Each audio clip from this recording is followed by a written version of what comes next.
let's start. Unfortunately, we won't have Srishti presenting her paper today. She's unwell. So we have just two papers. I will not take much time. You know, everybody here, Carol is here and Kalai will be speaking after. You'll get 15 to 17 minutes for the presentation and then Surinder will come. Yeah. Okay, we'll start with Carol. Okay, so thanks to the organizers and everyone for coming and allowing me to present this work here. Sorry, the paper that I circulated to the discussant is very long, and deep apologies to Surinder. I don't know if you got through the whole thing or not. But the reason is that I drew pieces out of a book manuscript that I've written on this Amaravati project. And so trying to draw it together into a smaller paper and an even smaller presentation was a bit of a struggle. So I have been carrying out work on the Amaravati, the capital city mega project in Andhra Pradesh, since the time it was initiated in 2014. And as many of you know, I have been interested in the question of provincial capital or regional capital in Andhra for a very long time. And after the bifurcation of the state of Andhra Pradesh and then the conceptualization of this new capital project, I felt that this is a really ideal opportunity to go back to the region after a long gap and see what's been happening. And I felt that the project, as I read about it in the newspapers and media and so on, seemed to encapsulate a lot of the questions about regional development and about regional politics and caste, which have been in my mind for a long time when it comes to Andhra. So all of you will know that Andhra Pradesh was bifurcated in 2014 following the very long struggle in Telangana, which left Hyderabad inside of the new state of Telangana and the residual state of Andhra Pradesh without a capital city. Very soon after bifurcation, state elections were held and Telugu Desam Party came to power, led by Chandrababu Naidu, who came back into power after, again, a long gap. And all of you would know his reputation from his earlier innings as chief minister in the state, as a kind of neoliberal reformer and evangelist for a certain kind of modernization. And so he was determined to build a grand city, a hypermodern new city, to compensate for the loss of Hyderabad, which was, of course, the main revenue generator and main kind of, symbol of Andhra Pradesh prior to bifurcation. So his plan to build a greenfield city to serve as the new capital is also not just about regional politics and regional pride, which it also was, but also in many ways emblematic of the post-1990s policy thrust on urbanization and infrastructure investment as keys to economic growth. But in this paper, I tried to go beyond a critique of neoliberal development urbanization policies and explore the intersections of caste, provincial capital, urbanization, land, and modalities of accumulation by tracing the development of the project. So, as we all know, land in many ways is at the center of the post-liberalization development agenda, not so much as the ground on which, or the space in which you need to build large infrastructure projects, but because land has become one of the main avenues of finance. That is, land has to be monetized through various kinds of land value capture instruments in order to raise capital for these kinds of large investments. And there's a lot of literature now also which is exploring how there's been a shift away from direct compulsory land acquisition by the state to get hold of land for these purposes, and how land has been increasingly delinked from agriculture, especially on the outskirts of growing cities, and converted into real estate through the market. So putting together these various kinds of trends that we see, I argue that the ways in which value can be extracted from land have multiplied. And especially I focus in this paper on the assetization of land and the incorporation of real estate assets into wider circuits of, or wider financial and property markets. And we also have literature, especially, for example, from Bangalore, from Delhi, from Gurgaon, about how inflows of foreign private equity capital into the real estate sector have had dramatic consequences on India's metro cities. But the data shows that most investments in Indian property and land markets still comes from small investors and domestic capital, and particularly from provincial or regional capital. So the idea here is to shift the focus away from global or transnational capital and, the Blackstones of the world, and look at what's happening in terms of capital circulation through land in a regional kind of context like this Amaravati project. So which brings us back to the question of accumulation on a regional scale that we've been talking about in this conference. Provincial capital and urbanization, and I realize that provincial capital is a problematic term. It's a placeholder for me. I'm not sure exactly what to call what I'm talking about here. But just to recap some of the discussions we've already had, the earlier debates around the agrarian transition foregrounded land as the key source of surplus generation by enterprising farmers investing in non-agricultural commercial activities. But if you look at that literature, the question of land itself and how it might be transformed as provincial capital consolidates its control over different arenas of business has not been sufficiently explored. And it's beginning to be explored more, as we saw in the morning in Ravi's paper. But we do have a growing body of work that suggests that the circulation of capital through land to extract profits from rising land values has created or altered rural land markets in urbanizing locales. Here I refer to the literature on agrarian urbanism, and Sai's work is emblematic of that. Her work in Maharashtra, Shubhru Gururani's work, and Thomas Cohen on Gurgaon have shown us various ways in which agrarian elites or landowning classes have profited from urbanization because of their control over land and land markets. And several of these studies have highlighted the role of dominant landowning castes in converting agrarian land into real estate, sometimes in alliance with corporate or global capital. So that brings in the question of caste again. But the modalities of this agrarian land transition, the role that caste plays in it, of course, as we've been again discussing in this conference, it varies significantly across different regions. So my interest, as you all know, has been in Andhra, a regional capital, and how it emerged. This story is now well told. It emerges out of the late colonial period of a shift into commercial farming, but especially, impelled by the Green Revolution in the Delta regions of coastal Andhra, where the landowning communities, especially Kammas, but also Rajus, Kapus, Reddys, and others, began to diversify their agrarian surplus into various kinds of business activities. The political and economic ascendance of Andhra provincial capital, and here this is the problem of how do we distinguish caste and capital, or caste and class, right? Because Andhra provincial capital is very much rooted in the Kamma community, but not all Kammas, of course, are capitalists, and it doesn't include only Kammas, so that's another kind of debate. But I think it's very important to remember that it was widely understood that when the Telugu Desam Party first was formed and won for the first time led in 1983, led by N.T. Ramarao, it was considered to be symbolic of the rise of Andhra provincial capital against the dominance of Reddys, who had controlled political machinery in the state from the time of state formation through the Congress Party. Again, several people have written about this, so that we have an extension of capital, of Kamma provincial capital, extending into Hyderabad in particular through networks of caste that got strengthened when Chandrababu Naidu was the chief minister between 1995 and 2004.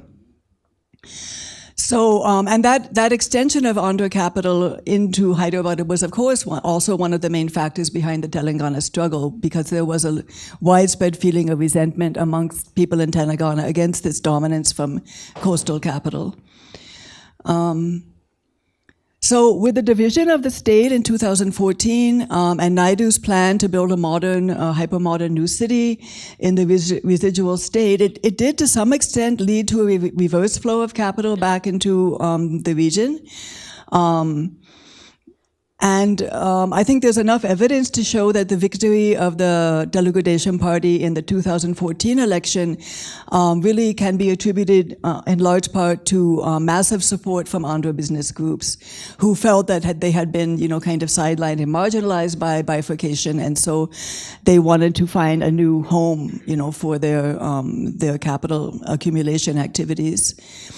So the convergence between Andhra provincial capital, the TDP, the Telugu Desam Party, and Kammas as the most powerful landholding community in the region is also very much indicated by the decision of where they decided to locate the new capital, which was in the Guntur-Vijayawada region, which is widely regarded as the Kamma heartland. So there was a long debate about where the new capital should be located. There was also a commission, the recommendations of which Chandrababu Naidu ignored, and he chose a site in a rural area of Guntur district just across the Krishna River from the major regional town of Vijayawada.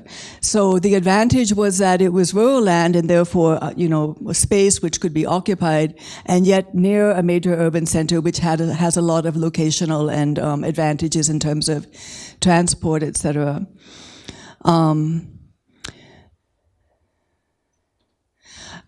This picture I put up just to show you the kind of landscape we're talking about, those of you who have not been there. This is a view of the riverfront area that is going to be incorporated into the new city when it's built. And so this is a lush area because it's near the river with a very high water table. It's a multi-cropped region with very lucrative horticultural activities by small farmers here. But all of this is, slated to become part of the new capital city. The announcement of the capital site in September 2014 predictably created a speculative land market, a land boom in the area. Land prices reportedly escalated from 10 to 40 lakh rupees an acre to 8 to 10 crore within a few weeks. And there were all kinds of rumors going around about massive land purchases by prominent businessmen, real estate developers, politicians, film stars, etc. Everybody wanted to cash in on this proposed project. We really don't have data on what happened to land because of the obvious reasons, but an estimated 1/3 to 1/2 of all privately owned agricultural land changed hands just before or just after the announcement of the Rajdhani site. Rajdhani is what it's called locally, the new capital. So that means that even before the land pooling scheme was notified, which is I'm going to talk about now, a large proportion of the land had already changed hands. And that's important for understanding the level of consent that was, that the state managed to garner for the land pooling scheme. So here's an image from the master plan and the master plan itself, the perspective plan. You can see, and like many of the new city projects we've seen across other Asian countries, there's a kind of, hyper modern imagination of what a city should look like. And I've heard, I've heard people comment that this kind of image that you see here with the transportation system and the high-rise, etc., you will find exactly the same images in master plan documents from across the world. Like they just kind of get recycled because it's obviously speaking to a kind of urban imaginary rather than to any actual concrete plan. But in any case, many of you would also know that Chandrababu Naidu approached the government of Singapore for help in designing the master plan. He felt that there was not sufficient expertise within India. Singapore government agreed, and the plan was designed by Singapore consultancy firm Suraya Jurong, but not for free, by the way. So the plan covers 217 square kilometers and encompasses 29 villages with a total population of about 1 lakh. Okay, now how the scheme to get the land, and again, many of you would be familiar with this, the government right off the bat decided not to go in for compulsory land acquisition. First, they knew it would evoke a lot of opposition. And second, because it was considered to be more expensive because of the new Land Acquisition Act and the terms of compensation. So they floated a land pooling scheme in which basically what happens in land pooling is that the owner or the farmer agrees voluntarily to give up their piece of land to the government, in return for which they get a smaller parcel of land, plot of land in the new city, in the developed township or city. And then the land that's remaining with the state, of course, is used to just not only create what's called the returnable plots, but also for infrastructure development, and most importantly, to be monetized to raise finance. And so the proportion of land that is given back to the land pooling farmers depends on the nature of the project. In this case, it was about 30%, because the government needs to acquire quite a bit of land in order to have enough land left over after creating the compensation layouts in order to, to raise the finance that's required. So of 54,000 acres that was covered in the first planned phase, 38,000 acres consisted of agricultural land, privately held. Most of this belonged to small and marginal farmers. There are not very many larger farmers or landholders in this area. There were some pockets of opposition, and there are still a few villages that have refused to participate. But by 2017, most of the land had been acquired, about 34,000 acres, or 89%. The speed and ease with which the state managed to acquire most of the targeted land, in contrast to the strong resistance to land acquisition that we've seen across most of India over the years, is a very striking feature of this project. I have been talking to landowners, farmers, and other people in the region, in the villages, periodically between 2015 and 2019. And basically what I learned, especially from the Kama farmers, is that the project, although there was initial resistance and misgiving, the project very quickly they came to view as a prime opportunity for accumulation. This sense that this is going to be a successful project and that they are going to benefit from it because they're getting these compensation plots was driven in part, or I think largely, by the booming land market. The fact that land prices had gone so high, it kind of started to convince people that this is going to be something that they're going to make money out of. And another important factor is that a majority of villages in the Rajdhani zone are actually upland villages. They're dry land. They only get one crop a year. They're rain-fed. And the land is not very, the land values are not very high. So these were the villages that, first began to agree for pooling because they basically they see that as a better option, than trying to pull along in agriculture. But another important factor, and here what I'm trying to point to, is the entanglement of the land pooling system with the land market. Most of the landowning households, even those that had very small holdings of 1 or 2 acres, sold some of their land before giving the rest to pooling. So they initially capitalize on the speculative land market and, sell their land for a couple crore, and then they give the rest to the government. So it was kind of a strategy of hedging their bets and, getting some immediate returns from sale of land, and then thinking of land pooling as a long-term investment that eventually will also give them good returns. Sorry? Yeah. So and also it's been pointed out by others who've looked at this project that it was absentee landowners who were among the first to give up their land. And as I said in the beginning, a lot of land had already changed hands. And so people sitting in Bangalore, Hyderabad, or someplace were actually, I think, almost being invited by the government to buy land so that they would then give their land for pooling and then create this wave of interest in the project. But here we cannot also ignore the caste factor. There's a very strong sense when you talk to, especially the landowning community in this region, very strong belief in Chandrababu Naidu's abilities and their sense of ownership of the project as Kammas, as residents, or of this region. There's a sense of pride in this, imagined new city.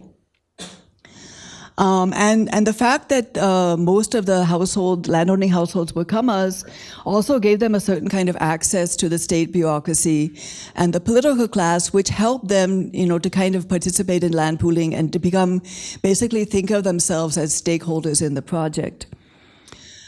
So as I said, the speed and ease with which land was acquired was quite remarkable. The state did use some coercive measures also. So one of the things they did right in the beginning is pass an order that all cultivation has to be stopped from Rabi season 2016.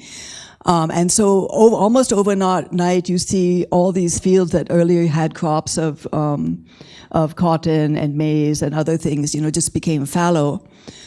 And so obviously, there was already a commitment on the part of farmers that cultivation is not going to be their future.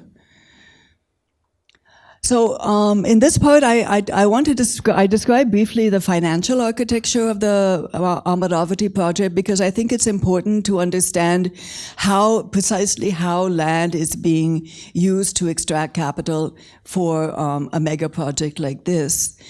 And I give some of the figures in the paper. I won't go through all this, but the project cost, of course, is quite high because you're dealing with a greenfield project where nothing is there to begin with. You have to start with land leveling, basic infrastructure, roads, this, that, and the other. So apart from approaching World Bank, ADB for loans and also selling bonds on the Bombay Stock Exchange, a major part of the financial plan was monetization of land. Without doing that, without getting this land, this project could not take off. And so how do they monetize the land? The idea was that the government acquires land. Okay, this is just a picture of what was called the temporary secretariat, which they put up in kind of a war footing to convince people that the project is really going to happen. This is the first thing they did, was set up, using prefab technology, set up these 6 large buildings to house the secretariat, the state assembly, and other government offices. And they started shifting government offices from Hyderabad very quickly. Sorry, I have to go backwards, yes. So in order to monetize the land, they basically had a scheme to invite proposals from various kinds of companies or institutions to start projects, and then they would sell the land to them and they could, invest and start their operations.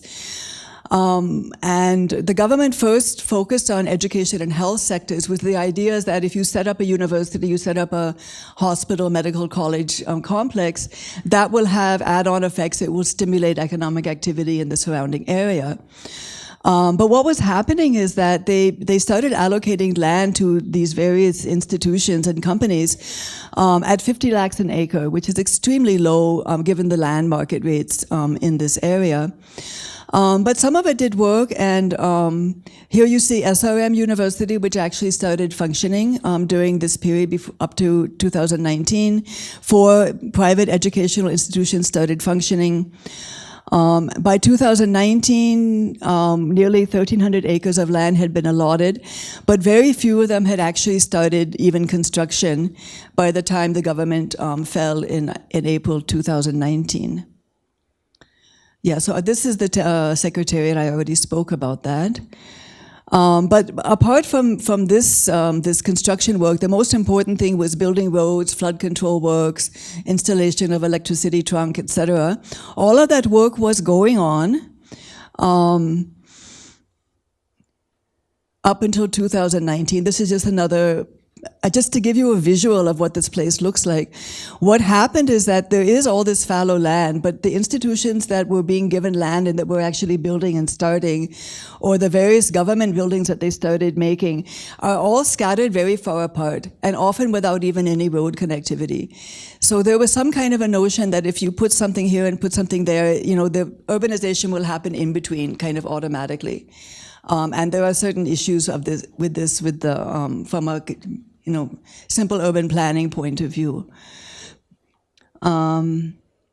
Okay, so one of my main interests in this whole project was what happened with the land pooling farmers, the farmers who gave their land, who came to be called LP farmers, and they start to form actually a new political constituency, because they now have a very major stake in this project, because they have given up their agricultural land. They have been allocated small plots in the new city, but those plots will not be worth anything unless the city actually develops, right? Otherwise, it's just an empty piece of land. So the LP farmers organized themselves and became really an important pressure group on the government. They were constantly engaging with the CRDA, which is the Development Authority, and the state government, and keeping very close watch over all the various infrastructure works and various decisions that were going on. They did not just sit back and wait, for their land to come to them. And again, in this whole process of engaging as stakeholders with the development process, caste identity and caste networks was an important aspect.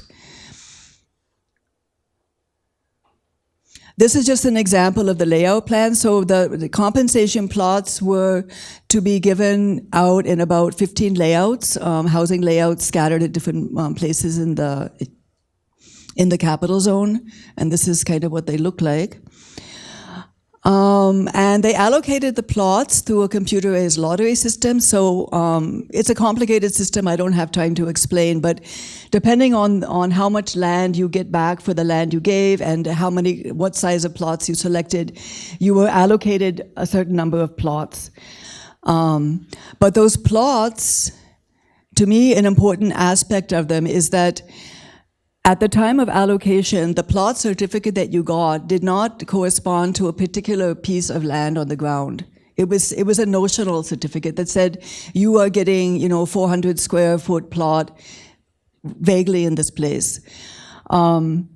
The actual creation of the layouts and the actual location and designation of the plots on ground would happen only after this process is done, which is called peg marking, where they actually physically do the survey and mark out the boundaries of the layouts and the plots on ground.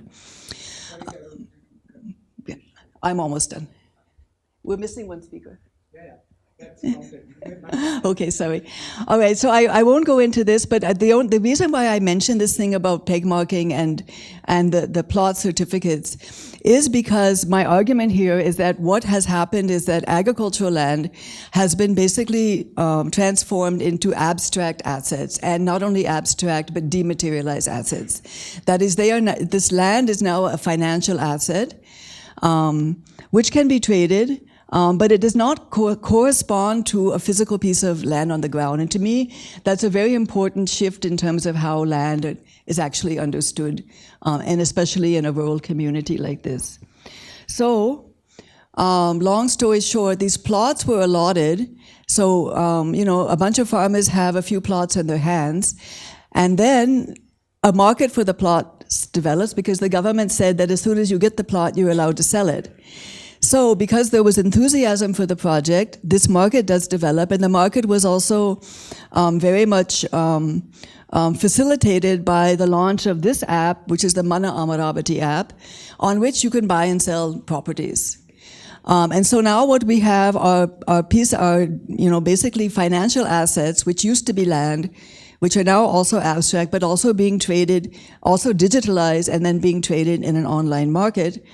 And I have a section in the book where I discuss a lot about this market, because I'm interested in who is buying these plots and why, and what it signifies in terms of the land transition in this case. I'm really going to stop now. 1 second. So I cannot stop without mentioning the fact that, of course, as you all know, 2019 elections came again.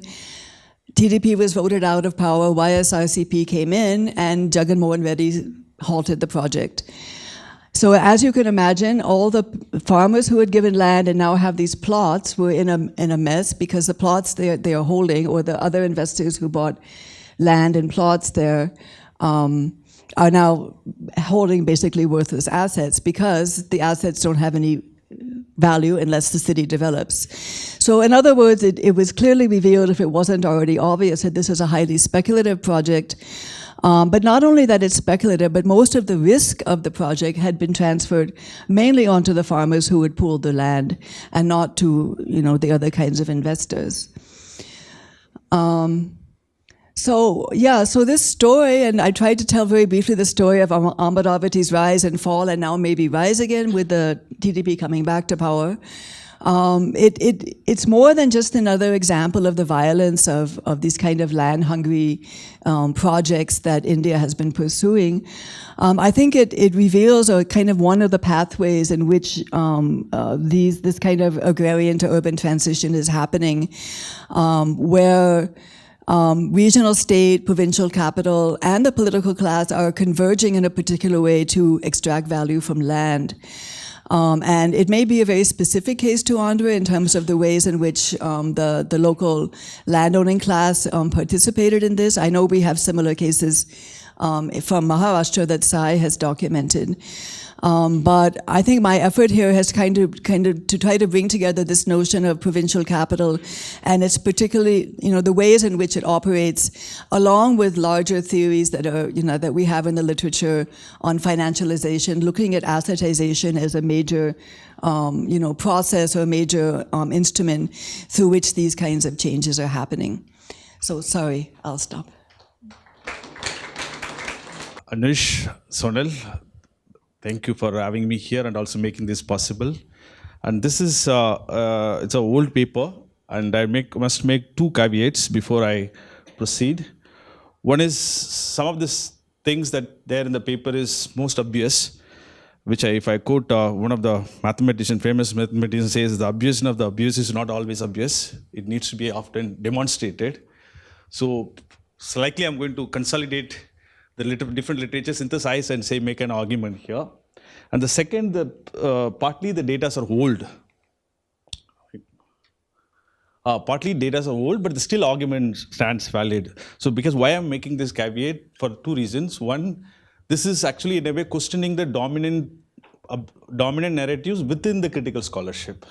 So it's not critiquing the mainstream, so critiquing the dominant scholarship within the critical literature. So one of those critical literature is explaining the agrarian crisis in India, is to do with the accumulation by disposition. This is very for 20 years, this literature has been the dominant in most of the, today also we see of the pockets of, and there has been intense conflict based on the land acquisition, SEZ, and so much, must have seen so many, in fact, 30 years of the left government fall. I mean, almost was defeated just because of the Nandigram and Singho. So now, but I'm making a claim that is it the reason, is it all actually important when you look at this, put this case studies or the conflict of this SEZ driven or the disposition at the macro level, how much actually matters in terms of the total or the story or the total land available in this country? That's one. The second literature again, which is much known in the Marxist literature, Marxist political economy, is of class differentiation within rural by consolidation. As capitalism enters in the city, in the rural, of the polarization takes place, the bigger guys actually eats out the smaller ones, and therefore you become landless. That kind of polarization theory. So I'm making an argument here. This is actually a joint paper, by the way. I must say it is with myself and Professor Vijay Bhaskar, Name Ideas. So we actually contest this thesis to say it is not these two factors actually the main factor which is the reason for the agrarian crisis today, or that we've been witnessing, including the former protests in Delhi or otherwise the protests in India, is more of the failure of what we call as a labor transfer, with the structural transformation, or the question of taking labor out of agriculture. It is a question of labor than the capital or the disposition thesis. That's our central argument of the paper, and which actually again explain with the two set of factors, which is internal to agriculture, which is all again well established within the economists who study of agrarian question in India, particularly of the productivity, where does India's agricultural productivity stand, and the capital formation decline, etc. It's all well-known thesis. Then the external factors, which again Professor Santosh Mehrotra is here, is the structural transformation, lack of labor demand in non-farm sector. One argument perhaps is new in this, of the explaining this process, or particularly explaining the external factor of structural transformation, is the caste mediation in provision of public goods, or the shaping the demand and supply of the transition. That's actually is our new intervention here. Otherwise, the rest of the thesis, we are just trying to synthesize and to make a larger argument. And some observation on the structural explanation factor. First, is it that disposition theory is overstated? This is again well-known literature, it's a famous, I must say here, the photo you could picture, we all saw that most of the regions you see, anywhere you see SEZ, you would have seen the protest. Obviously, there will be a response, there will be a people movement, all that. And there's a book also, Michael Levian, exactly saying the disposition without development is based on the case study in Rajasthan. It's well-known, of course, no doubt about that. But is that the question, if you add up that land, all of that land acquired via this SEZ or of the land acquisition, is how much actually contributes to the total land available in the country, and also total land cultivated at any point in time. So that's a story that we're trying to show with the data. This is from the agriculture census, summarized from 1951 to latest data available is 2015. If you take, and here I could collect the data, those who are only SEZ project alone. Obviously not all land acquisition which went beyond SEZ, we couldn't measure that, we couldn't add that into the total land. If you take the SEZ land alone, if you look at the, connect that share or make the share of the total irrigated land, it comes out to be roughly less than 1%. Then if you add, even if you take the, because we know that if the company buys a land or acquires a land, it's not that part of the plot of land or that area of land alone goes into the industry. Of course, there will be a land around the area also would get, change its character, particularly from the agriculture to the non-agriculture, or some kind of speculative capital and other forms of capital. So even if you convert that into 5 times, that is just for us exercise, it still works out to be less than your total irrigated land. So then what is this exercise? What is the argument? What is the purpose of doing this? It's not to say that these conflicts are not important. This is not this process that, as now Karel mentioned, that in the case of Amravati, how the land has been converted into a capital and it works in a particular kind of political economy, strengthening the cost structure, in particular in those regions. So that's definitely of the local cases important on itself. But whether that has an explanatory factor of the agrarian crisis in India is the question that we try to say. Of course, these conflicts are important on its own strength. So in that case, it appears that for us is not, no. And second, this thesis also partly influenced by what one calls primitive accumulation thesis of the Marxists, interesting, right? Which is basically of the when you capital advances, obviously traditional sectors, including agriculture, artisan gets displaced, and the question is how much whether they have been observed in India. So is it the case disposition level happened or primitive accumulation of that kind which influence or which informs the debate largely coming from the European context, particularly in England context, where the inclusion movement or the primitive accumulation that Marx documents in his thesis, whether that process is applicable to Indian context is the question, something that we need to think. One, which is in a larger sense, even in terms of empirical sense, because when the industrial revolution are taking place or the primitive accumulation was taking place, there was a particular kind of factories were established which required a lot of land to have. Today, the kind of industry, the kind of factory that we have today and the kind of economy, particularly given the economic structure, manufacturing works out to be roughly 10 or 15%. Today, it's 15% of the share exactly. So it's largely led by the service sector. So the per unit of land required for the industry is less than, or it's per unit of land required for service sector is less than the per unit of land required for a manufacturing in that sense. So India is largely the service-led economy. Perhaps you do not need that much land as one would think of. So therefore, this accumulation thesis, that disposition and primitive accumulation leading to agrarian crisis is something we need to rethink. That's a first one. The second, whether this story also, this is a macro level picture. Even the micro level, this is from Professor Bharadhan's study. They actually did a survey in West Bengal of a team of people, did a survey in West Bengal for data of 1967 to 2004. Documented only 11% were the transfer of non-family. In the sense, democratic reasons were accountable for the transactions of the land. The non-democratic pressure, particularly non-inheritance, non-family reading is just 11%. Within the 11%, there are other factors. I think there's a micro data, it goes, I think, 4 or 5%. So it is the land division or the land transfer largely of the demographic reason, which I'll come back later about the demographic reason, how that inheritance or the partitioning inheritance actually led to the reduction in the size of the land holdings. So that is actually with the question of the disposition. The next thesis, dominant thesis in the literature is the differentiation by consolidation. Is it how valid this thesis? This is from again agriculture census from 1971 to, we clearly see this further. There's a clear decline of the size of the holdings, and the size of the holding decline is we all know that is also of the fact that small and marginal roughly today accounts of 80% of 86 if you add the semi-medium. And if you control of the area, so this is an old slide, I just corrected the figure, it's only added the marginal and small. If you include the semi-medium, it works out to be roughly 75 of the area and 86 for holdings. So which in a way, you don't see any landlord that we think of as controlling the rural India today. Of course, there are different kind of power equation works, different kind of social control works.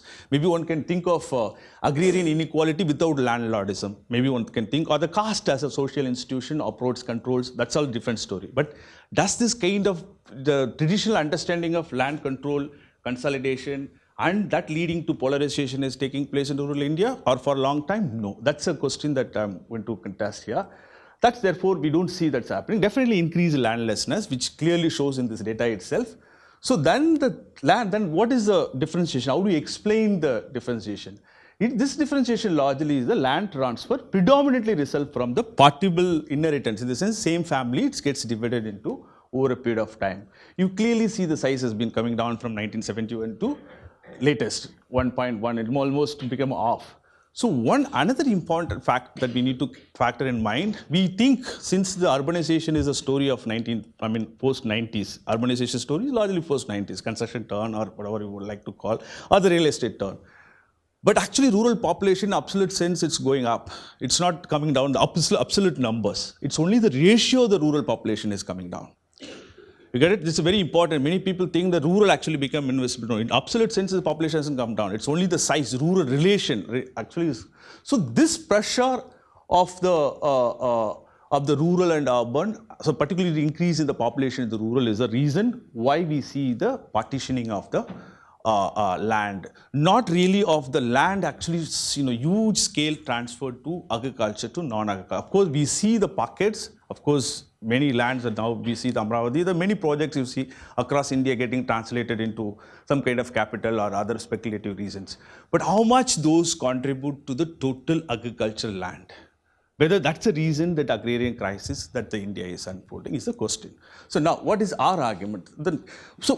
Our argument is simply, it's a question of whether what you call dignified or maybe call as a structural failure of the transformation, taking this population or the labor question from the agriculture to the non-agriculture, which inability, that actually is the reason. So now, why, how do we explain this? I think I would say there are two sets of factors. One is the internal to the agriculture, other one is the external to this. Why this transition, particularly labor moving to urban, rural to urban. So one, definitely India's story is well known again among the agriculture economies. Our productivity is one of the lowest, including whatever way one measure. Either if you measure the total factor productivity or you measure the yield per acre.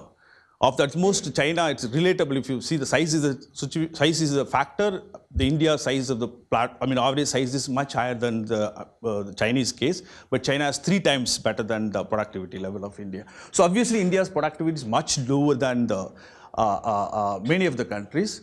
And most important, which is related to the public policy, particularly the post-90s urban bias or neoliberalism, whatever one like to describe it, it is more of becoming a less capital. There's no capital investment in agriculture, and more of the non-agriculture public expenditure towards change to non-agriculture within the rural India. In the sense, particularly, for example, I give one example. If you take, I think I must have one slides, yes. So if you take the expenditures today or 30 years of the expenditure that goes to the rural as a domain, as a whole, how much that expenditure is contributing directly to the agriculture, how much is that expenditure going to the non-agriculture within the rural India? You would see that the part that goes to the agriculture has come down. Overall size, of course, the capital formation has come down, even if you take the public expenditure as a whole, hasn't going to the agriculture. So that actually definitely put a pressure on the agriculture households. And next question is of the external to the, so next, then what is its implications? We know now the productivity has come down, capital formation not happening, even the public expenditure is not favoring the agriculture. So then how do we explain how the rural household is managing? If you clearly see, this is actually from again NSSO data, which shows roughly about 60% of the marginal farmers depend on wages. This is actually the households reported as the doing cultivation. The household which reported as an agriculture household is dependent on almost 60%. So now it is almost you call as a landless, or you some way call as a proletarianization of some kind, but still you actually as a part of agriculture still report as you are part of agriculture. It's a combination, you know, of course there are many conceptual way of doing this. I'm just giving you the facts. Of course, one can think of, theorize this process. Now, budgetary allocation we discussed. This is actually clearly shows the average households dependence on, particularly on the wages, roughly of the bottom household of the marginal and small, largely dependent on the wages. Their cultivation is not able to even produce themselves in the sense. It's a part of their livelihood actually has to come from the outside of the agriculture. So the cultivation, somebody says I'm a farmer at the village, does not mean is actually the whole livelihood come from the farming. It's almost more than, this is actually well documented. Why this matters is because it's partly, if there is a dignified way of the transition, many of them would exit. So that's a question. It's not that they don't want to move out or they want to be in the agriculture. It's also again, you know, been strengthened by this argument has been, you know, coming up again in the political science literature. If you follow the CSDS survey, if you ask average farmers how many of them actually want to be in the farming, I know majority of them would say that given a chance that we would exit. But the question is that the transition is a dignified transition, whether your livelihood would be better off if you move to the non-agriculture? That's a question that we need to think of. So given this background, now there's also additional political economic dimension, which is again gets reflected in the farm protest as well, which is the who controls the today policy space, which is something I would like to bring Professor Bandopadhyay thesis of the three property class, the one which is a landed seems to be almost lost in terms of influencing power, at least in the decision making, which you clearly see the number of parliamentarians who go to the thing. It is completely changed now of the agrarian versus non-agrarian, and also you find the private capital is the main source of growth. This is with the related to the agriculture within. So what are the external factors? If the labor has to exit from the agriculture, you need to also have the demand for the labor. So the demand for the labor has to come from the non-farm sector. So what is the non-farm sector is doing? We know, of course, there is an exceptional story I call as a 2004-5 as a exceptional story, I call it. This is 2004 and 2014. Professor Santosh Mehrotra and others yesterday, Rohit also has mentioned how important that period of growth and redistribution. But if you take the longer view of the last 70 years and the differential growth definitely made the changes or the implication or the crisis in the rural. In the sense, on average, you see the growth of the non-agriculture farm sector and look at the growth of the non-agriculture. This differential would actually result into, if you think of convert that into a labor per output, which you call as a labor productivity, definitely it has been going up. And this, which clearly you see the of the productivity difference between agriculture and non-agriculture. So this has to have come down. unless you either increase the growth of the agriculture, which is not happening, your productivity is low already internally, it's not able to generate enough income there, or you take away your labor from the agriculture, put it in industry, which is also not taking place in India. So this is actually of this combination of failure of the structural transformation, which is, I would say, as a cause, as an important factor explaining crisis within agriculture in India, not outside of agriculture. This is again simple, trend. You see the manufacturing has been the main driver, service has been the main driver of growth. Manufacturing has been stagnant despite India's claim of the 1991 of the labor-intensive industrialization. We couldn't. As yesterday Jiko actually has nicely demonstrated, given our productivity, and definitely the rising inequality has shown that definitely there's a weak relationship between growth and employment. That is almost pretty much case, because if you see the trend or the structures of where the growth is coming from, it is largely from the service sector. We also know how that implies the service sector growth. For the service sector, the employment elasticity in the service sector is much lower than the employment elasticity in manufacturing, again well documented.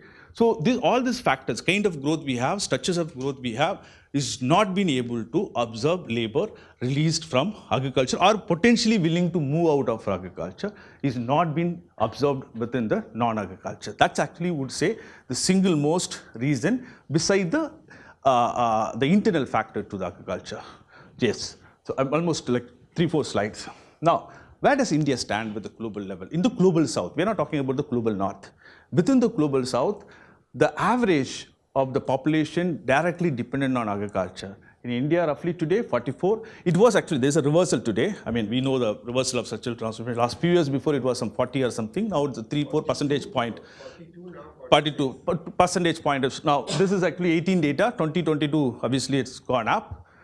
This is seen as a crisis. But even I would take, even if you take that 2004 to 14, which is the high growth period, which we would have not been able to move to any global south countries. Even if you take the high growth period of 2004 to 14, even if you account that, this percentage of 44 would not come down to either you say of the 9.7 of Brazil or the China of 24, would have not reached. It perhaps would have reached about 35, would have had from 42 to 35 at best. So this transition would have not taken place. So look at the global south countries, which all of those countries add a degree of taking population outside from agriculture to putting in non-agriculture. Why this structural transformation failed? So what is the connection? This is where we also think of, which is again a preliminary idea, which is some way caste actually we think is the shapes this process of the structural transformation, because caste has been studied largely in the domain of inequality domain, exclusion, inequality, that kind. Of course, in the dominant caste theory of how the dominant caste uses land to capital.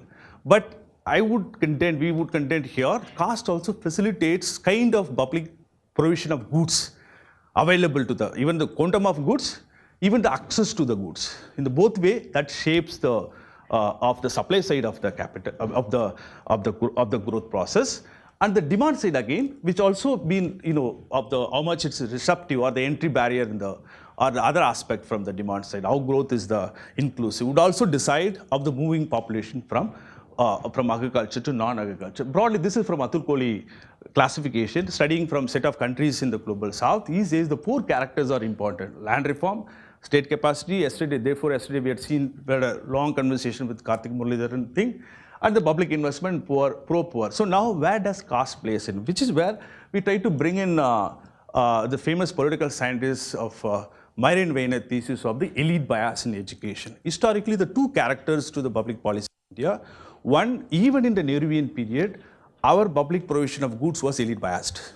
It is not access to the Dalit or the lower caste actually began in post-90s liberalization.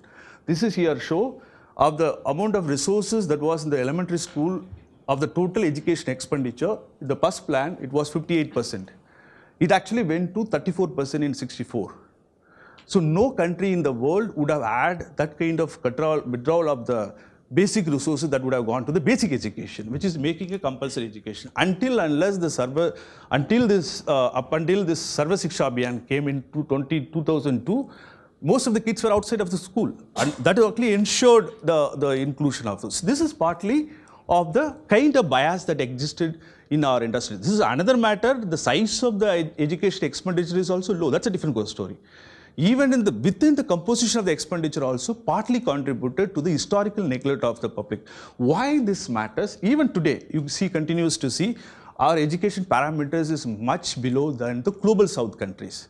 So how this is connected to the larger question, structural transformation that I'm talking. I'm talking, if you take the China's case, again, Professor Barnard has written a lot on this, of how China has been able to make the transition from what I call capitalism from below, particularly of moving from rural enterprises, because the liberalization began in China in 80s. So that one of the character of that is of the public provision of particularly the school education. So that is some way been inverted in India, which is, I would argue, is partly a result of the failure and also of the outcome that we see in the service sector. Carl actually nicely worked out, demonstrated why service sector many Indians think as a natural to India. It's because some of the software engineers believe India actually thinks with the brain, so therefore we are naturally good in service, but because people don't work with the hand, because we are not good at working with the hand, therefore the factories are not being built up. So that's a manufacturing failure is seen as some kind of intellectual inheritance of India's. That's what, if I'm right, that's a thesis of your book. So here it's clearly that is being, how does it matter, service sector to us? Because service sector, one, it actually generates more inequality than the manufacturing. Two, it also does not enough jobs, as it generates less jobs as compared to manufacturing. So question, had it been you had a better provision of the goods, had a better factories, or maybe the share of the manufacturing much higher, perhaps you would not add this crisis that we see of the agrarian crisis. So therefore the crisis of agrarian, it is not definitely the primitive accumulation important role, and also the consolidation that we see is not taken with the evidence, but still matters in the rural of the control. But most important, given a chance, people would have exited, labor would have moved from agriculture to non-agriculture. If you had a structural transformation, then land reform, we all know that India's land reform is not land reform or redistributive. So there is a long literature on how the land reform connected to the structural transformation. I'm not going to discuss that. We can discuss, in the question and answer. I'm against state capacity, which is well articulated, which known why that is as an important reason for accumulation. This is actually important with the caste. Most important, again, we need to see, which is the transition question, even for the capital, moving or the kind of, if you want to think of the capital from below, one of the argument is if you have a surplus, you should be able to put that in industry, whether that process is not taking place, one. Second, also there's a wider level of discrimination for a particular community, particularly of the scheduled caste and OBC's lower end, but even the dominant caste, which in pockets, jot in the example of the north or the pockets of the thing, couldn't consolidate that land into a productive capital. Of course, there are reasons why they couldn't make it, but there are a range of factors. So as a result, you see our entrepreneurship space or the capitalist space largely structured by this from economic census data. It's like of all enterprises. If you take the big enterprises, which is like listed in the stock exchange, again you would see the caste pattern too there. So how does it matter? This matters in terms of entry barriers or the kind of discriminatory space in the entrepreneurship. Perhaps that would have been, we don't know how much that actually contributing to the, having more factories or, structural transformation. That's a long question. That's something we need to work out. But these are all potential factors that shapes of the entrepreneurial space that could partly explain. Conclusion now. So the India's rural crisis, therefore, is not, as we, contest, there are definitely land acquisition, land conflicts, intensive, it has its own political economy, but not the reason, or the disposition is not the reason for our India's crisis, one. And the primitive accumulation that we borrow from the European context or the England context is not suitable, not just because of the two regions are different, partly also the historical time. Today, kind of economic structure we have, we don't need that level of land, that level of accumulation with land. Of course, land does today different purpose. Like Sai mentioned, the other mentioned, it has a different purpose. But directly to connect it to the factory, how much is the question? Then the migration, again, it is more of driven by not as a decent jobs that are available in cities, it is more of the desperation, poor livelihood return. That's the reason why it is. And therefore, India's one can think of the agrarian question, it's except food surplus, Green Revolution brought the food surplus or self-sufficient food, but it definitely bypassed the other two aspects of the labor and the capital. So the increasing differential, which is actually outcome of the growth, kind of growth is a reason for our problems now, which is the poor employment elasticity and the poor jobs. So the caste barriers definitely shaped the both access and the outcome, so which together result as a kind of crisis. The only solution now available is, we see today when Roshan was mentioning in the morning, the quick welfare, quick labor, some kind of welfare, which perhaps how much would contribute for the transition or the structural transformation, we don't know, but that been seen as a solution to let life. This perhaps would, if you like to use Partha Chatterjee's summarization of political society kind of thing, to make living possible for those left out from the growth process. I stop here. Thank you. Thank you again to Anush and the company for organizing this wonderful conference and inviting me and making me part of it and asking me to be part of this wonderful session. Honestly, I don't have anything to say. If I was to write these papers, I will write perhaps more or less exactly in the same manner. They have written it perhaps much better than I would do. But given that I have been given this task, I would try to, say something. We should. That is what we are supposed to do. For Carol, I'm not going to summarize the papers because we have already heard and they are very comprehensive presentations. My first question to you would be, since you were perhaps the first person to start working on caste in the manner in which we are talking about it today. Your work on Kammas in 1970s. It was in 70s, your PhD work? 80s, yeah. It was published in 80s. And that was, in some sense, first study of how caste at some level is a regional process, is a capital process, is an urban process, and how Kamma capital, in some sense, uses caste community networks to in some sense, consolidate itself and come to the city. And if you were to kind of look at the early 80s experience with, say 40 years later, what has changed in it? If we were to revisit, like we revisit villages, what is the grammar of caste, which is, it obviously has changed quite a lot. If you could do something, say something on that. Second, again, something which we have been talking about, and I would ask Carol to think a little more about it, and perhaps also for us to kind of reflect a little bit on it, and is this category of provincial capital, which actually you have also popularized. When does capital stop being provincial? It in some sense is a contradictory term, and I think following Roshan Kishore's comment earlier, if we look at big capital, which comes from regions like Andhra Pradesh, who in some sense come from those small towns, agrarian capital, when it becomes big capital, it simultaneously also becomes a kind of national and global capital. All those companies which have now become part of Hurun list, I think Ravi Teja was talking about, they also have their operations in Gurgaon or in Delhi or perhaps also abroad. So the moment provincial capital becomes capital, it also ceases to be provincial at some level. And that is the logic of capital in a sense, because it then has to engage with the union state. It has to engage with global capital flows. So I think I was just wondering whether we should reflect on the very idea of provincial capital and then think of something which looks less distinctive. In some sense, it is a kind of process of becoming, and it's not a separate thing. It's actually a part of larger capital process where initially it is at some level working at the regional level and then uses all kind of resources available to it.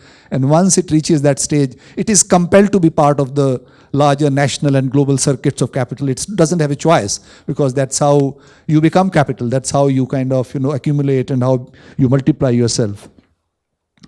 Third question again is in form of clarification, and it I think connects with the morning presentation on Bombay, is about how one thinks of agrarian urbanism, and if one was to think of Kammas in your case, this is also the moment when Kamma is is entering urban capital, but it is also reconstituting itself into something else. Even though the idiom of kamma is there, but relationally kammas are no longer kammas. You understand what I'm saying? So one also has to look at one is talking about caste, the casteness of caste, and this is the question I asked in the morning, casteness of the caste also lies in the relational structures in which it reproduces itself. If it is no longer reproducing itself through structures of hierarchy and humiliation, then it is something else. So how does one think about kamma community which is now global, and that kamma community which starts mobilizing itself in the 80s now reproduces itself through the global circuits of charity and Sanam Ruhi's work and other kind of work that is being done on kamma, the amount of money that comes to kamma specific groups which are at some level also working with poor. So at some level, again, I don't like the word ethnicity because there is casteness in caste, but again the word I use, the grammar of caste has changed. So how does one think of agrarian urbanism also as a community process, and community process as being independent of agrarian urbanism? It's no longer confined to Vijayawada. Kammaness is global kammaness. It's something which is a much bigger process, and culturally and sociologically, historically, and even politically, a different process. And how does one sociologically, at some level, frame that question and try to find answer to that question? I think that's something on which we need to work much more, because many of these caste groups are reimagining themselves as something else. And even though they continue to kind of locate themselves in those kinds of processes. Related question is, in your slides, you very clearly showed that if somebody said that if these villages did not have kammas, Amravati would not be selected. Was there a process of lobbying by kamma groups for Amravati being situated there? I'm just wondering if those processes were also there. It's more like a... also again, Atya perhaps is not, you are there, right? It will be a good history of from Chandigarh to Amravati of planned urbanization in India and how it has changed. I mean, in Chandigarh, when Chandigarh was formed, it was entirely a state process. And now it is the money is being raised from sheer market. At some level, it also tells us a history of India, history of India's so-called idea of development. Now, development has to be mediated through Bombay Stock Exchange, and the state is no longer in the center stage. Planning is no longer planning. Planning is corporate interest, because otherwise they are not going to come. And then it also, in some sense, reflects on the nature of elite formations, or what one would call as, in Marxist language, the new ruling class of India. How does one conceptualize that? And that, I think, also connects with the second paper. I'll comment on that. Another point which perhaps you have not mentioned, and it has not come in this discussion in last 3 days, but which in some sense is very, very important. And this is kind of, I've seen it in many parts of India, not perhaps everywhere, that there is a new class of property dealer. Any small town you go to, in many places in North India, particularly in Punjab and Haryana, all the agrarian rich, their children have become property dealers. They would buy a plot of land next to the city and cut them into small plots. And that's what you're saying. So is there a kind of new class of property dealers who are not really big capital? Most of them also become bankrupt. They also go to jails, and they are also involved in crime. It's a very interesting kind of social category which has evolved in many parts of India, and it is very closely connected to with this new kind of neoliberal urban expansion which is happening across India, and it's perhaps happening much more in agrarian rich regions. So how does one think of a new property dealer who is a very interesting kind of masculine category, and it obviously is connected with the local dynamics of power and other kinds of. And this connects me then to the next presentation, is the idea of what Professor Burdhan had long described as the landlord elite, as being part of the ruling establishment of India. And at some level, we need to reimagine the ruling establishment of India, because the landlord might still be there as a person, but the source of his reproduction is no longer agriculture. In the Hurun list, which we in some sense tried to do survey, along with an extended Hurun list, some of it was presented by my Riona Basu yesterday. Across different regions of India, you don't find a single person who is big wealth, that is 100 crore plus, and whose source of economic prosperity is land and village, who stays in the village and who reproduces himself or herself through agricultural land. So that class is not there any longer. And I completely agree with Kalarasan on that. And I think that at some level also has connection with what you're talking about, that the crisis of its reproduction takes it to a new kind of political process. Now coming down to Kalarasan's specific presentation, they are both overlap in some sense. My immediate first question when I read your paper was, how can you talk about India? Right? You are a Tamil Nadu located person and you have always been looking at region. Do we have an India story? I know economists would say, of course we have India's story, and India's story needs to be narrated as India's story. But I don't think there is an India story. There is an India story, but there is not an India story, particularly when we are talking about empirical processes of agrarian change and rural transformation and what you call as agrarian crisis. So I think one should recognize that there are varied trajectories of agrarian transformation, various trajectories of urbanization, various trajectories of rural transformations. I mean, we still have Bihar where urban is around 12%, and we have Gujarat and Maharashtra where urban is perhaps now 40-50%, but also otherwise, qualitatively, these are very different kinds of regional trajectories of transformation. My second question again is a larger question, but you also use that category very conveniently, which is also kind of the reason why you are using it perhaps, the word crisis, right? I mean, crisis actually takes us away from the question, right? And the way you analyze it, you do it very nicely. You are not saying this is crisis. You are just saying that we have a different way of changing, right? That formulation doesn't work. This formulation doesn't work. We need to look for a different formulation, right?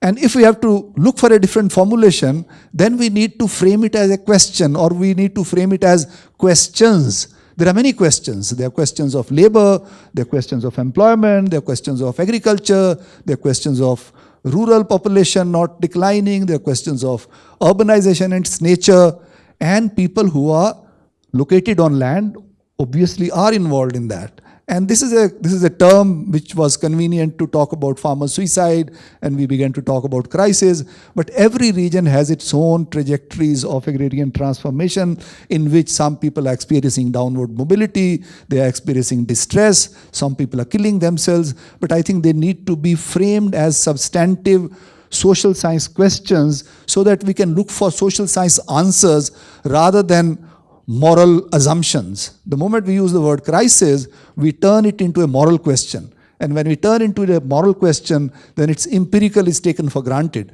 Its empirical is not homogeneous. Its empirical is varied across different regions.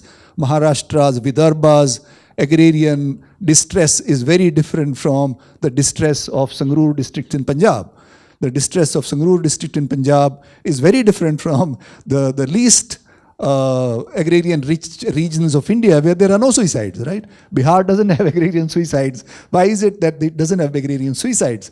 Productivity of land is low, people are dying, people are starving in some sense, but we don't call it as agrarian crisis region. So the point I'm trying to make is that I think this is a very easy solution. We need to frame different kinds of questions, and if you can kind of argue this, I would be very, very glad to hear that.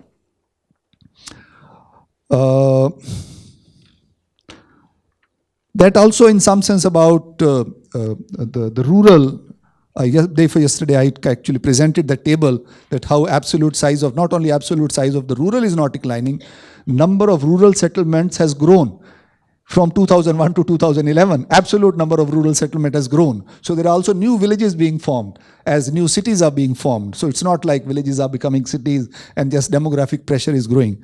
But again, this is an empirical question. why should we see it as a crisis question? If it is an empirical question, then again, why should we also change the way Britain changed, right? We all say that this is Eurocentric theory and stuff like that. Of course, we need to then find explanation, as you rightly do, both of you do. Elite capture, I think that is the explanation, and that is where we need to locate. But I think again, these need to be framed as questions that ruralization, as it's being stated again and again with COVID, there was a process of ruralization. We don't really know what is in 2025 situation, but again, it would vary significantly from, say, Gujarat to Bihar, and from Bihar to Kerala, right? So one needs to also then look at regional trajectories of that process of ruralization, if that is happening still. Again, this question of labor not moving out of agriculture, again, you actually qualify that later on. Labor is moving out of agriculture. It's not like labor is not moving out of agriculture. Nature and patterns of labor moving out of agriculture are very, very complicated, right?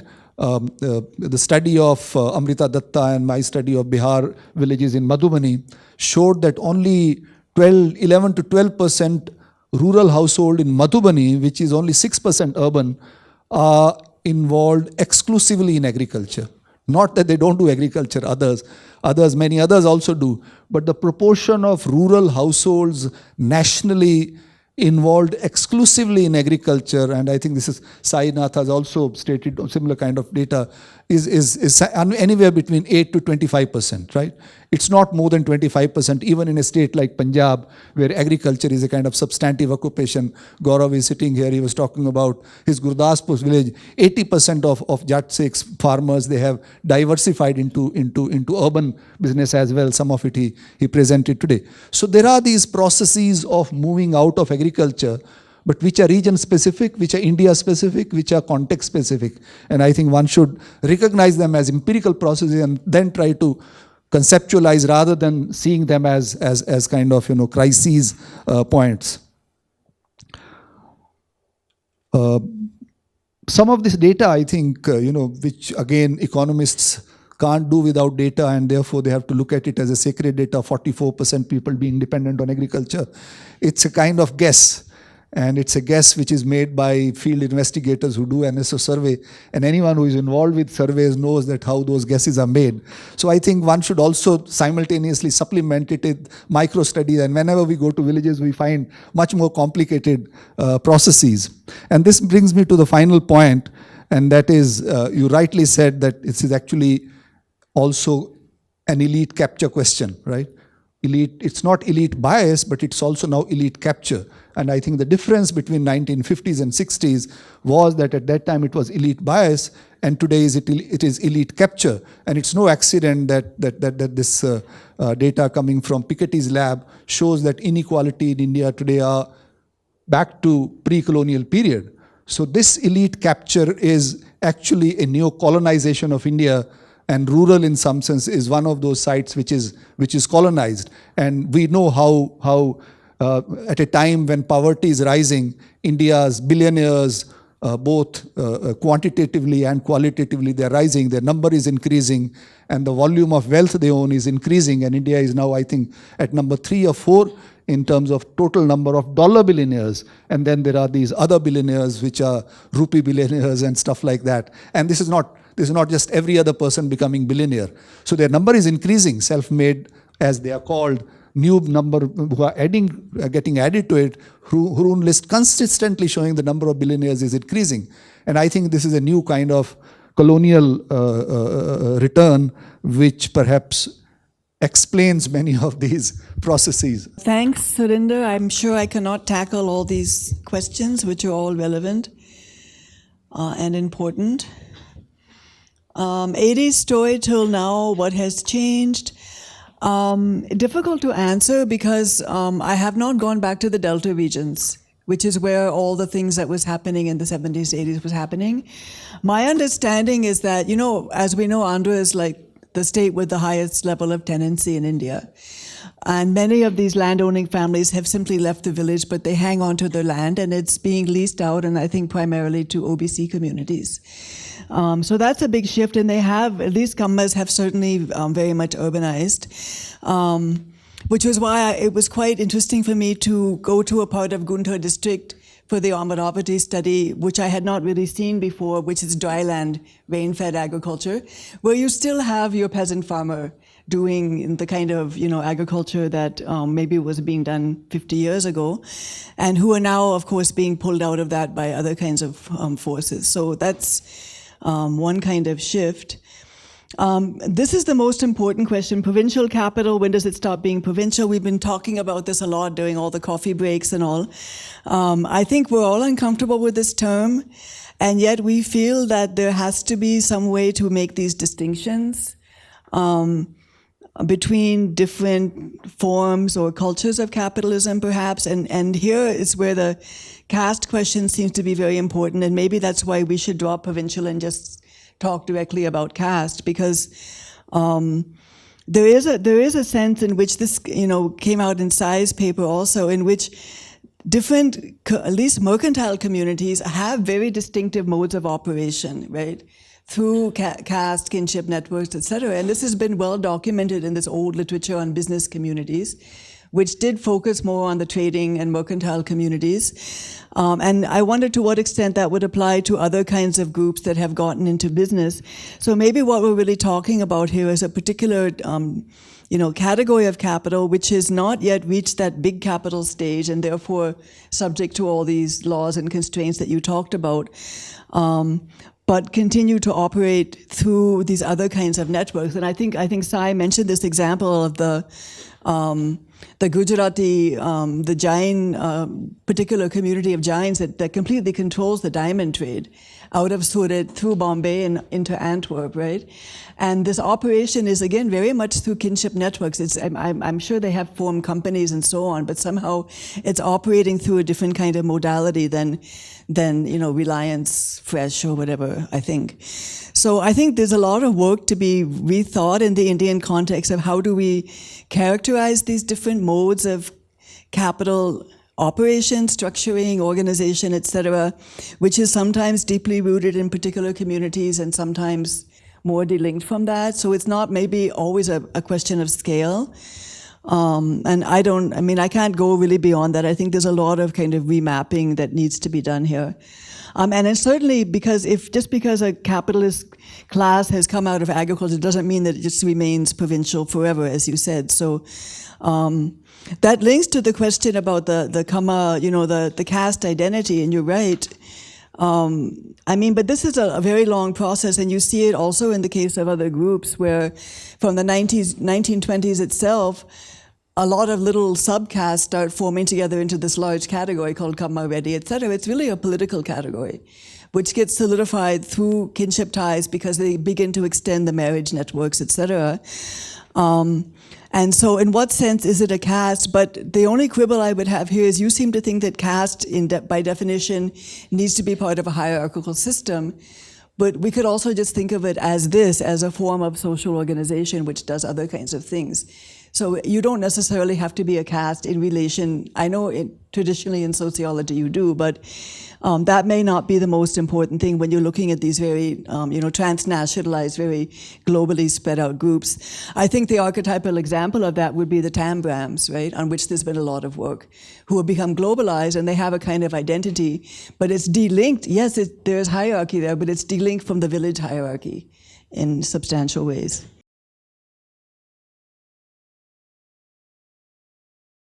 Two quick questions, one to each. Carol, thank you for the presentation. Here this side, but if we assume that there is surplus, we have to somehow account for the distinction between use value and exchange value in land, right? Without integrating the story of use value and exchange value in land, how to understand the creation of aspiration or commodification. So land assumes a commodity form only under this critical distinction that there is one specific use value which is different from the exchange value. So without integrating that, how does the commodity form and aspiration come into your story? And secondly, I think that the discussion of primitive accumulation is much wider. in the sense that the way you were saying land is fragmented, etc. But in my field of work, I see land is fragmented, people lose out, and that is helping the creation of a land bank. So in that sense, Kollan Sannal's thesis is more substantiated by the way you are arguing. So yeah, these are the two things. Thanks to the panel, and it's too bad Shrishti also couldn't be here to add to the conversation. One question each. So just to pick up from the previous question to Kalai, so is our, just to push back that dispossession is not happening, isn't it a little Eurocentric to assume that dispossession will happen precisely in that kind of landed way, right? I mean, in the way you're showing, if there's increased pressure on the land through population growth and fragmentation, and there's no investment in land productivity, the carrying capacity of the land anyway is less.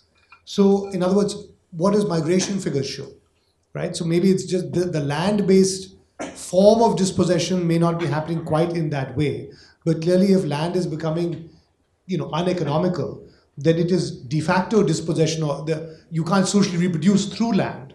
Therefore, other non-land methods of social reproduction have to happen, and that is our form of quote unquote. It's not primitive accumulation. Whether or not that substantiates Kalyan is a separate issue. But so that's a question for Carol. Just to pick up on what Surinder was saying, if the casteness of caste is shifting to this, and again, I agree, bracket village hierarchy. For me, it's not just a question of, how do we account for that new ontology as sociologists, but as economic sociologists, what does that do to capital accumulation? What does that do to the dynamics and pattern of if caste is becoming this quote unquote ethnic thing, group thing, whatever we want to call it?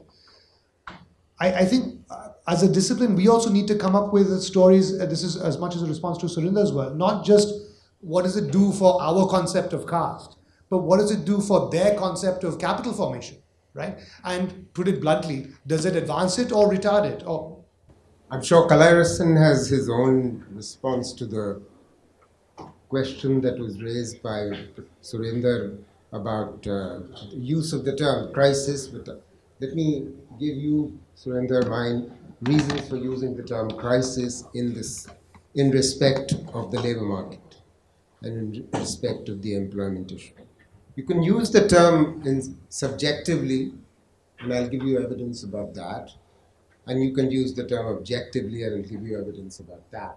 Why I use the term crisis, because we are in a crisis, and if we don't think it's a crisis, then we've got a real problem with our understanding rather than the term with crisis.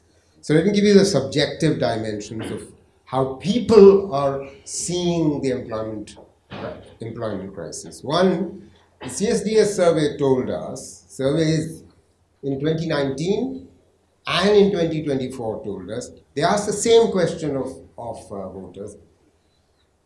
Is it more difficult today to find a job than it was in 2019, 5 years ago?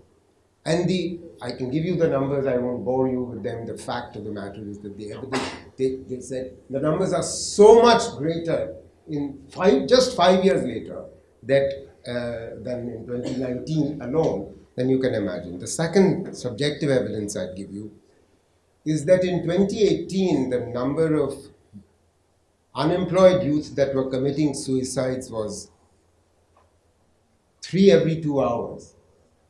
In 2023, it was 2 every hour. That's a 33% increase. That's a subjective. On the objective side, just 3 bits of evidence. One, there's real evidence in the last 8 to 10 years of structural change, which was going on earlier, that has been reversed. There's evidence of that, meaning the absolute number of workers in agriculture, which was systematically coming down for 15 years, has gone up by 80 million. I mean, that's a huge number if you can't think of 80 million is the population of Germany going back to agriculture in a matter of 4 years. And at the same time, the contribution of manufacturing to GVA is dropping, the manufacturing employment, it's not just share dropping, absolute number of workers in manufacturing dropping. 1, 2, just at the time as those in the working age numbers are increasing in this decade at an accelerating pace. They will continue to increase into the 30s at a decelerating pace, but still increase. The number of jobs being created has fallen. And finally, we just have to remember, there's a dead end to this issue, meaning 2040 are dividend ends. If we, as the biggest population in the world, can't get this right, I mean, it will be a disaster, not a mere crisis. It will be a catastrophe. Sorry, I'm going to skip the first question because I didn't quite get it. We'll talk outside. And the second, I mean, these are very big problems, right? And I think these are questions that sociologists have dealt with a lot. But I would just say quickly that, when these large communities are kind of consolidating themselves under the banner of a particular kind of label or whatever you want to call it, capital accumulation is happening in many forms. It's not just capital in the sense of finance and business. There's also, cultural capital, etc. And I think it is a very self-conscious process, which is part of a competitive process in the political arena. And that's what you see with these large caste groups in all the states that we've been talking about here till now, that there's a political dividend also to this kind of consolidation. On disposition, caveat, Anush, well taken, and also, yeah, definitely, there's no dispute on the fact that disposition is happening. It's well recorded in so many micro studies. And again, disposition is not just simply reduced to land. There are other forms of disposition, obviously well taken. So I'm only making here a specific point with respect to the agrarian crisis that we say crisis, or you call as a productivity difference, or inequality of the households, or the reproduction of the aggregate household itself is becoming difficult. So that I call as how much that can be explained via the disposition. This is that much only I'm using that to not to say of the disposition. Of course, this is a very, if you use a David Harvey or others, it's a very wider phenomena. So definitely. So with respect to migration, urbanism, I want to make one argument, share the fact, which is in fact many think that urbanization in India is much higher. No, actually, given our per capita income, India's urbanization rate is much lower globally. If you compare to Brazil or most of the global South countries. So therefore, actually, it's not enough, actually, urbanization. One, maybe it's a question of data, empirical question, measurement issue. But other real also, one can think of. We don't know how much that, one has to decompose that. Second, migration. We all often think there's so much migration happening. Actually, our migration, if you look at control of per capita income and see the income differences, how much migration is actually lesser as compared to many countries. If you think of, given our per capita differentials, particularly rural, urban, or regional differences, if you account that. So I think, therefore, something else is in the process to explain this. That's my simple take on this. Yeah, thank you. Surinder can't contain himself, so after that we'll go for chat. 37 seconds. I'm not saying moral questions are not relevant questions. Moral questions are very important questions, and moral questions which you call crises also are very important political questions. But these moral questions also need to be translated into sociological questions or social science questions. They would be different questions, that's all I'm saying. Not that crisis is not there, but when naming it crisis makes it a moral question, which is not irrelevant. I'm not saying redundant. But who is getting unemployed among, say, 7 caste groups? That would be my empirical question, which is a social science question. Who is committing suicide? That is empirical question, a social science question. Who exactly is committing suicide? A man or a woman? Which caste group, which community, which place, which time? That would be a social science question. That's all I was saying. I'm not saying that moral questions are not significant questions. Sorry, thank you. That's it, people. Thanks. I'm sorry for cutting everybody short.